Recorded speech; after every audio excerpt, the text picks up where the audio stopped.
All right, so if your grade is on the bubble and you want to increase your odds of your prof bumping it up, assuming that's something that they do, here are 5 things that in my time as a professor, I have found I weigh when it comes to deciding if a student deserves that bump up to the next grade. First thing is that this student comes to class prepared. No, they may not be an expert in the topic, they haven't memorized the whole textbook, but they have done the reading, they've taken notes, and they have come to class with maybe some follow-up questions or some thoughtful conversation starters related to the material. That stands out and will be a plus in your column if you are on the bubble. Number 2, being engaged during class. Now, no, I don't mean raising your hand at every moment and answering every single question, because honestly, that can get a little bit annoying, and we need to make sure that other students are able to be engaged too.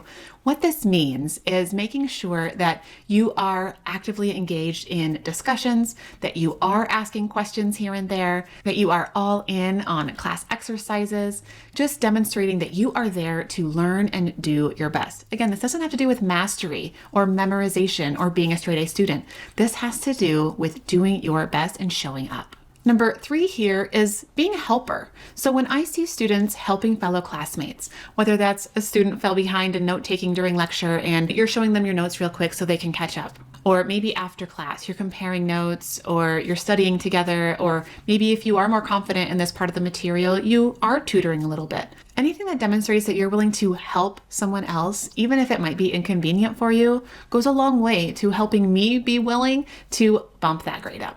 The 4th thing that can help when it comes to that grade bump up is acting like a leader. So this means if there are small group discussions or small group exercises in class, you're keeping things on track. You're helping to make sure you're filling out the worksheet or completing the task and making sure things don't go too far off the rails when it comes to chatting about lunch or about last night's party. Profs notice when you are helping to keep things on task and are really invested in that learning exercise.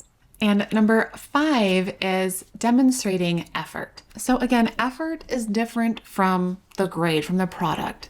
You may be struggling in the class, and that may be why you really need that grade bump up. But if you have shown your professor that you have put in your full effort in trying to learn the material and get the most out of the course, it's much more likely you will be in that bump up column. So one great way to do this is coming to office hours.